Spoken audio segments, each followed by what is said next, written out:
శ్రీ సత్యసాయి శత జయంతోత్సవాల్లో భాగంగా పోరుమామిల గ్రామంలోని శ్రీ సత్యసాయి మందిరంలో కమిటీ ఆహ్వానం మేరకు మాజీ పంచాయతీరాజ్ అండ్ రూరల్ డెవలప్మెంట్ ప్రభుత్వ సలహాదారు పోతిరెడ్డి నాగార్జున రెడ్డి పాల్గొన్నారు. ఈ సందర్భంగా ఆయన మాట్లాడుతూ 1926 నవంబర్ 23వ తారీఖున తండ్రి పెద్ద వీరప్ప, తల్లి ఈశ్వరాంబలకు జన్మించారు. శ్రీ సత్యసాయి బాబా అసలు పేరు సత్యనారాయణరాజు. ఆయన పుట్టింది, పెరిగింది వైఎస్ఆర్ జిల్లా కమలాపురంలో. బాల్యంలో ఉన్నారు. ఆయన శ్రీ సత్యసాయి బాబుగా మారిన తర్వాత అనంతపురం జిల్లా వెనుకబడిన ప్రాంతం పుట్టపర్తిని ఎంచుకుని అక్కడ ఆశ్రమాన్ని నిర్మించుకుని విద్య, ఆరోగ్యం, సామాజిక కార్యక్రమాలు కోట్లాది మంది గుండెల్లో నిలిచిపోయాయి. గుజరాత్ భూకంపం సమయంలో సత్యసాయి సేవాదల్ సేవలు నిరుపమానం. ప్రమాదంలో గాయపడ్డ వారందరికీ హాస్పిటల్ లేకున్నా తాత్కాలిక సెంటర్లో ఏర్పాటు చేసి వేలాది మందికి సేవలు అందించారు. అది సత్యసాయి ట్రస్టుకే సాధ్యం. ప్రపంచంలోనే 140 దేశాల్లో సత్యసాయి బాబా భక్తులు కోట్లాది మంది ఉండటం, భారతీయ మహిళా దినోత్సవాన్ని ప్రపంచ వ్యాప్తంగా నిర్వహించడం జరిగింది. ఈ కార్యక్రమానికి ప్రధాని నరేంద్ర మోదీ, ముఖ్యమంత్రి చంద్రబాబు నాయుడు హాజరు కావడం జరిగింది. గతంలో దేశ ప్రధానమంత్రులు, రాష్ట్రపతులు, విదేశీ ప్రధానులు ఎంతో మంది ఇక్కడికి రావడం జరిగిందని, ఒరిస్సా రాష్ట్రంలో వరదల్లో వేలాది మంది ప్రజలు ఇల్లు కోల్పోవడం జరిగింది. అప్పుడు అక్కడ 1000 నూతన గృహాలను ట్రస్ట్ ద్వారా నిర్మించడము జరిగింది. 3000 కిలోమీటర్ల పొడుగున త్రాగునీటి పైప్ లైన్లను కూడా ఏర్పాటు చేయడం జరిగింది. వెనుకబడిన రాయలసీమలోను, తెలంగాణలోను, కోస్తాంధ్రలోను నీటి సమస్యలు ఉన్న గ్రామాలకు నీటి వసతిని కల్పించడము జరిగింది. భగవాన్ ప్రేమతత్వం, సేవా స్ఫూర్తి కోట్లాది మందిని నడిపిస్తున్నాయి.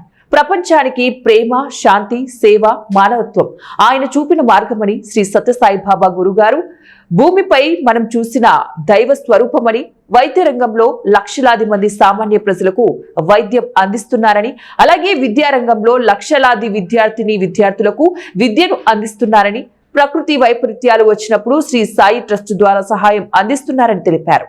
పోరుమామిల గ్రామంలో గత 25 సంవత్సరాలుగా శ్రీ సత్యసాయి సేవా సమితి ఏర్పాటు చేసిన ఎంవి సుధాకర్ మూర్తి కన్వీనర్ భగవాన్ శ్రీ సత్యసాయి బాబా ప్రశాంత మందిరాన్ని నిర్మించారని, వందలాది మంది భక్తులు సేవా కార్యక్రమంలో పాల్గొంటారని వారిని కొనియాడారు. ఈ కార్యక్రమంలో దేశాయి మార్కారెడ్డి, కమిటీ సభ్యులు, శ్రీకృష్ణ శారద డిగ్రీ కళాశాల విద్యార్థులు, అధ్యాపకులు, సాయి భక్తులు పాల్గొన్నారు. ప్రపంచంలోని 140 దేశాల్లో కోట్లాది మంది ఆయన భక్తులు నిన్నటి రోజు కానీ ఈ మధ్యకాలంలో ఒక కార్యక్రమాలు చేపట్టి నిన్నటి రోజు జాతీయ మహిళా దినోత్సవంగా ప్రపంచ వ్యాప్తంగా జరుపుకోవడం జరిగింది. మరి ఆయన 1926 నవంబర్ 23వ తారీఖున దారులకు జన్మించడం జరిగింది. ఆయన మహత్యం ఎందుకంటే చిన్నప్పుడు ఆయన కమలాపురం, మన జిల్లాలోనే కమలాపురంలోనే పెరగడం జరిగింది.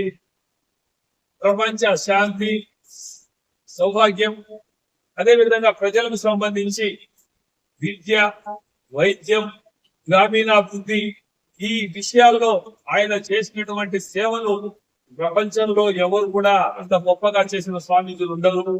ఎందుకంటే ఈ కలియుగం మనం చూస్తున్నదా ఒక ప్రత్యక్ష దైవంగా ప్రజలకి సాయి గారి దగ్గరికి అనేక మంది దేశ అధ్యక్షులు, ఇతర దేశ అధ్యక్షులు, మన దేశ అధ్యక్షులు, మన ప్రధానమంత్రులు ఎన్నో సంవత్సరాల నుంచి కూడా ఆయన కోసం రావడం జరుగుతూ ఉంది. మరి నిన్నటి రోజు ప్రధానమంత్రి గారు, మరి ముఖ్యమంత్రి గారు కూడా అక్కడ వచ్చి పుట్టపర్తిలో ఆయన స్మరించుకోవడం, రేపు 23వ తారీఖు రాష్ట్రపతి గారు రావడం జరుగుతూ ఉంది.